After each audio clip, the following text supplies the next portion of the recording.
Pemirsa, untuk mengulas kesiapan TKN Prabowo Gibran dalam meladeni berbagai gugatan sengketa Pilpres di MK dan langkah apa saja yang akan diambil Koalisi Indonesia Maju pasca penetapan hasil pemilu, sudah bergabung bersama kami pakar hukum tata negara sekaligus Ketua Umum Partai Bulan Bintang, Prof. Yusril Iza Mahendra.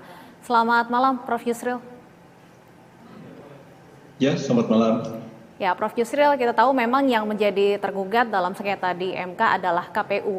Namun seperti apa kesiapan tim hukum Prabowo Gibran sebagai pihak terkait nantinya dalam menghadapi sengketa di MK? Ya, kami sudah menyiapkan sekitar 35 orang tim lawyer yang akan menghadapi persidangan Mahkamah Konstitusi yang seperti kita ketahui mulai hari ini sudah dilakukan pendaftaran oleh pasangan calon nomor urut 1 dan mungkin besok juga pasangan nomor urut 2 juga akan mendaftarkan diri ke Mahkamah Konstitusi. Berarti kalau sudah ada yang mendaftar maka kami harus bersiap-siap dan kami sudah mendraft surat permohonan kepada Mahkamah Konstitusi untuk ditempatkan sebagai pihak terkait, dan kami juga sudah menyiapkan semuanya termasuk juga surat kuasa yang sudah ditandatangani oleh Pak Prabowo dan Pak Gibran kepada sekitar 35 orang lawyer yang sudah bersiap-siap mengumpulkan bahan-bahan menelaah, dan tentu sampai sekarang kami belum menerima salinan permohonan secara resmi yang disampaikan oleh para pemohon kepada Mahkamah Konstitusi, dan kami menunggu perkembangan selanjutnya. Baik, belum mendapat salinan isi dari permohonan, namun kalau kisi-kisi atau bocoran mengenai poin-poin yang dilayangkan, apakah sudah diketahui dari gugatan kubu Amin? Ya, kita sudah mengikuti juga perkembangan di media massa apa yang akan disampaikan oleh mereka kepada Mahkamah Konstitusi, apa dalil-dalilnya dan apa petitum dari permohonan yang disampaikan. Kita sudah mendengar, tapi tentu kita belum bisa memberikan tanggapan apa-apa atau memberikan komentar apa-apa, karena memang kita harus menunggu sampai kita menerima salinan permohonan secara resmi, dan kemudian tiba saatnya nanti setelah para pihak pemohon diberikan kesempatan oleh Mahkamah Konstitusi membacakan permohonannya dalam persidangan, maka sudah barang tentu KPU sebagai termohon yang lebih dahulu akan diberikan kesempatan untuk memberikan tanggapan dan jawaban atas kedua permohonan, dan setelah itu insya Allah kami akan ditetapkan sebagai pihak terkait, dan sebagai pihak terkait kami akan diberikan kesempatan untuk memberikan tanggapan, kemudian sanggahan, mengajukan ahli, saksi, alat-alat bukti yang lain, normal lah seperti halnya juga kedudukan kami sebagai tergugat intervensi kalau dalam perkara perdata. Dalam hal ini disebut dengan pihak terkait, posisinya itu disamakan dengan posisi termohon, dalam hal ini adalah Komisi Pemilihan Umum. Prof, saya ingin minta pandangan Anda sebagai pakar hukum tata negara. Salah satu poin gugatan Timnas Amin adalah meminta Pilpres ulang tanpa Gibran. Tidakkah menurut Anda poin gugatan ini terlambat di saat pemilu sudah selesai dilaksanakan, yang dipermasalahkan justru adalah pencalonan salah satu peserta pemilu? Iya, sebenarnya ya walaupun prematur kami memberikan tanggapan, tapi ya karena ini sudah berkembang menjadi satu wacana publik, maka perlu juga kami memberikan satu tanggapan sekilas ya. Menurut hemat saya sebenarnya itu sudah terlambat seperti Anda katakan ya. Kalau mengenai penetapan pasangan calon itu ada keberatan-keberatan yang harus ditempuh oleh pihak yang lain, misalnya mengajukan keberatan itu kepada Bawaslu dan kemudian melakukan semacam banding lah, perlawanan ke Pengadilan Tata Usaha Negara, dan nanti ada keputusan yang final. Jadi kalau mengenai Pak Prabowo, Pak Gibran sebagai pasangan calon itu kan sudah ditetapkan oleh KPU. Dan kalau ada sengketa mengenai hal itu bukan kewenangan Mahkamah Konstitusi untuk memutusnya. Kewenangannya ada pada Bawaslu, dan kalau tidak puas di Bawaslu, kewenangannya ada pada Pengadilan Tinggi Tata Usaha Negara, dan final di sana. Jadi saya kira sudah terlambat pengajukan itu ke Mahkamah Konstitusi. Ya, Prof, Anda dulu juga memimpin tim hukum Jokowi Maruf berhadapan dengan tim hukum Prabowo Sandi. Apakah dari kisi-kisi yang sudah ada sejauh ini ada perbedaan yang cukup jauh atau tidak jauh berbeda dengan tahun 2019 lalu? Kita belum membaca dengan teliti ya, karena belum menerima salinan permohonan. Tapi sudah barang tentu ada kesamaan, ada perbedaan juga. Persamaannya itu sebenarnya adalah keberatan terhadap hasil akhir pemilihan umum sebagaimana telah diputuskan oleh KPU dan dituangkan dalam berita acara rekapitulasi dari hasil pemilu itu sendiri. Dan karena ada keberatan seperti itu, kita lihat petitumnya seperti apa. Dan petitumnya mungkin meminta diadakan pemilu ulang di sebagian wilayah. Tapi kalau meminta pemilu ulang di seluruh wilayah, saya kira itu hanya berlaku untuk pilkada. Tapi untuk pilpres saya belum mendengar ada kemungkinan pemohon itu meminta supaya dilakukan pilpres ulang. Yang ada itu adalah pilpres putaran kedua, tapi tidak ada dikenal istilah pilpres ulang, karena kalau ada pilpres ulang nanti sudah itu ada putaran kedua lagi, dan itu bisa melampaui agenda ketatanegaraan kita karena presiden baru harus dilantik pada tanggal 20 Oktober tahun 2024 yang akan datang. Jadi tentu perbedaan-perbedaannya adalah dalil-dalil yang dikemukakan ya. Kalau sekarang ini mungkin akan mengemukakan dalil TSM ya, seperti kita lihat dalam pengalaman 2019 mendalilkan terjadinya pelanggaran secara terstruktur, sistematik dan masif itu ditolak oleh Mahkamah Konstitusi. Karena dengan berlakunya Undang-Undang Pemilu 2017 ada pembagian kewenangan dalam menangani persoalan-persoalan pemilu itu. Pertama adalah yang menjadi kewenangannya Bawaslu, ada yang menjadi kalau pidana menjadi kewenangannya Gakumdu, begitu juga ada yang menjadi kewenangan PT UN. Ya, kalau semua tahapan-tahapan itu telah dilalui, maka timbul persoalan baru setelah pemilu dilaksanakan, lalu ada hasilnya. Para pihak ada yang tidak puas dengan hasil yang diumumkan oleh KPU, maka itu adalah menjadi kewenangan Mahkamah Konstitusi seperti yang dirumuskan oleh UUD 45, bahwa kewenangan MK itu adalah memutus perkara perselisihan hasil pemilihan umum. Seperti itu, Cik. Jangan sampai ada gugatan yang salah sasaran begitu ya, Prof. Tapi kalau untuk gugatan di MK sendiri, apa kemudian tahapan selanjutnya setelah gugatan didaftarkan? Apakah akan ada pengecekan kelengkapan materi permohonan, pengesahan alat bukti, atau seperti apa, Prof? Ya, baru hari ini kami menerima peraturan Mahkamah Konstitusi nomor 1 tahun 2004 menggantikan PMK nomor 5 tahun 2003 tentang jadwal penanganan sengketa hasil pemilihan umum PHPU ya, baik sengketa hasil pemilihan umum pileg ya, DPR, DPRD dan DPD maupun hasil pilpres.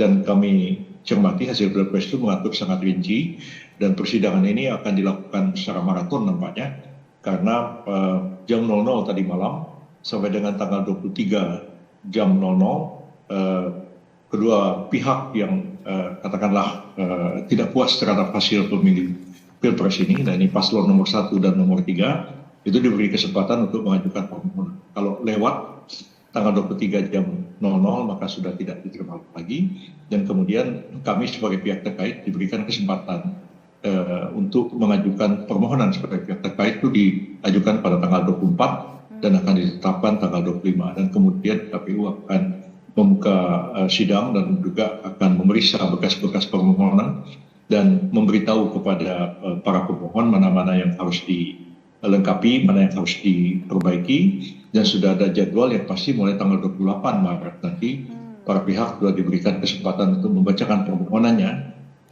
Sebelum tanggal 28 lah, tanggal 28 tidak salah, kami sudah diberi kesempatan bersama-sama dengan KPU untuk memberikan tanggapan dan jawaban. Dan sidang ini akan berlangsung terus, dan mungkin hanya break ketika Idul Fitri beberapa hari dan sekitar seminggu, dan setelah itu sidang berlangsung lagi, karena putusan harus diambil oleh Mahkamah Konstitusi itu dalam waktu 2 minggu setelah sidang dimulai. Tentu 2 minggu itu bukan berarti terus menunggu, tapi kalau dihitung mungkin total jumlahnya ada 14 hari. Tapi apakah kemudian mungkin selesai dalam 14 hari, seperti apa realisasinya, Prof? Ya, karena memang itu sudah diputuskan diatur dalam peraturan tentang persidangan perselisihan hasil pemilihan umum, bahwa keputusannya harus diberikan dalam waktu 14 hari. Dan karena itu kalau mau menghadirkan saksi, biasanya MK membatasi saksi. Menghadirkan ahli juga dibatasi ahlinya. Mungkin kalau alat bukti surat, alat bukti yang lain-lain itu bisa lebih leluasa. Tapi semua bukti kan harus diverifikasi dan dibuka di hadapan persidangan. Begitu juga saksi harus dihadirkan dan disumpah, begitu juga ahli harus dihadirkan dan disumpah. Nah, karena memang jadwal pemeriksaan saksi dan ahli itu memang dibatasi oleh Mahkamah Konstitusi hanya satu hari, dan karena itu ya sudah ada limit waktu. Wah, persidangan itu harus selesai dalam waktu 14 hari. Dan seperti pengalaman yang lalu, 2019 misalnya, bahkan sebelumnya juga 2014 ketika ada sengketa Pilpres, jadwal pemeriksaan selama 14 hari itu betul-betul dipatuhi oleh Mahkamah Konstitusi. Saya pengalaman pada tahun 2019 yang lalu pernah kita bersidang, itu mulai dari jam 9 pagi sampai jam 9 pagi besoknya lagi. Terus menerus sidang non-stop, kita hanya berhenti hanya untuk makan dan untuk melaksanakan ibadah, melaksanakan sholat. Nah, tapi waktu itu tidak terjadi pada bulan puasa dan Idul Fitri. Sekarang ini terjadi pada bulan puasa dan persidangan akan berlangsung terus masuk sampai pada saat pelaksanaan Idul Fitri pada bulan April yang akan datang. Artinya tim hukum Prabowo Gibran pun sudah siap dengan skema seperti itu nantinya ya Prof. Tapi selain gugatan di MK, ada satu hal lain yang juga harus dihadapi TKN maupun juga Parpol Koalisi Indonesia Maju, Prof. Terkait rencana pengguliran hak angket. Seperti apa kemudian pembagian konsentrasi TKN Prabowo Gibran terhadap kedua hal tersebut? Kalau hak angket itu tidak memerlukan kuasa hukum ya, karena memang mungkin nanti, tapi sampai sekarang ini belum ada secara resmi para pihak yang mengajukan permohonan hak angket mengajukan inisiatif melakukan angket di DPR, walaupun sudah disinggung-singgung tapi belum dilakukan secara resmi sebenarnya usulan untuk melakukan hak angket itu. Nah, kalau angket itu tentu akan terjadi perdebatan yang sengit ya, karena itu menyangkut aspek-aspek hukum dan konstitusi dan juga menyangkut aspek-aspek politiknya. Dan kita tentu harus membaca siapa yang sebenarnya yang mau diangket ini.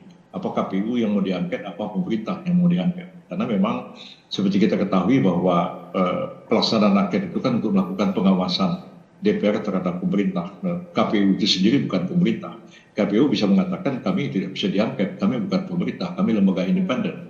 Tapi ada kata misalnya angket itu adalah melakukan angket terhadap pemerintah, ya tentu para pihak akan bersiap-siap menghadapinya, dan tentu kami juga akan dilibatkan nanti dalam memberikan pendapat, saran dan masukan. Tapi sampai sekarang ini gelagat untuk hak angket itu masih belum nyata ya. Apalagi kita lihat bahwa hak angket itu memerlukan dukungan mayoritas DPR, dan tergantung juga kepada sikap dari fraksi-fraksi yang ada di DPR. Melihat sekarang ini bahwa kelihatannya Nasdem dan kemungkinan juga PKB, kemungkinan kita dengar juga hari ini PKS menerima hasil Pilpres, dan semua itu mungkin juga akan berpengaruh terhadap upaya untuk melakukan angket di DPR. Tapi saya kira kalau angket dilaksanakan pasti jadwalnya tidak akan tabrakan dengan sidang di Mahkamah Konstitusi.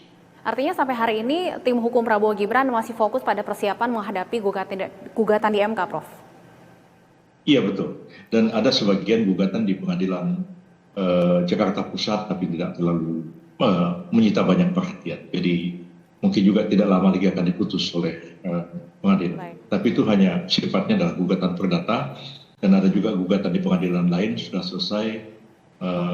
Saya tidak tahu apa di PT UN masih ada gugatan terhadap KPU, tapi terhadap Prabowo Gibran hanya ada 2 gugatan di pengadilan Jakarta Pusat. Dan sekarang ini ada 2 permohonan diajukan ke Mahkamah Konstitusi. Ada pesan khusus atau arahan khusus dari Pak Prabowo khususnya kepada Anda, Prof, sebagai Ketua Tim Hukum dalam menangani perkara di MK nantinya?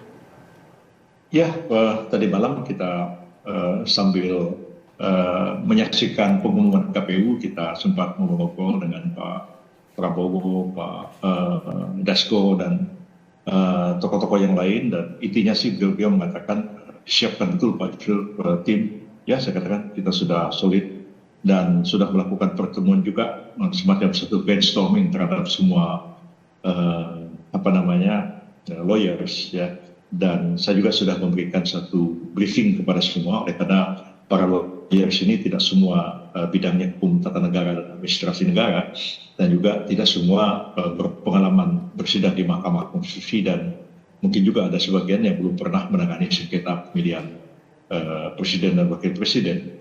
Tapi ya semua tentu paham asas-asas hukum, cuman tentu harus difamiliarkan dengan situasi di Mahkamah Konstitusi. Dan tim ini memang mudah-mudahan cukup solid ya. Saya sendiri ditunjuk oleh Pak Prabowo untuk memimpin tim ini, dan wakil saya adalah Pak Oto Hasibuan, kemudian Pak Dr. Fahri Bahmid, dan ada sekretarisnya Yuri Kemal Fadullah dan beberapa sekretaris yang lain, dan kami nanti akan dikonsinyasi di Hotel Grand Hyatt yang di Bundaran HI sehingga dekat ke Mahkamah Konstitusi dan dapat fokus konsentrasi dalam menangani perkara yang tengah berlangsung di Mahkamah Konstitusi. Baik, kita tunggu nanti detail lebih jelasnya poin-poin apa saja yang masuk ke dalam gugatan dari Timnas Amin maupun juga dari kubu Ganjar Mahfud yang informasinya juga akan mengajukan gugatan ke MK. Terima kasih Prof. Yusril sudah bergabung bersama kami di Bersatu Kawal Pemilu. Selamat malam. Baik, terima kasih banyak.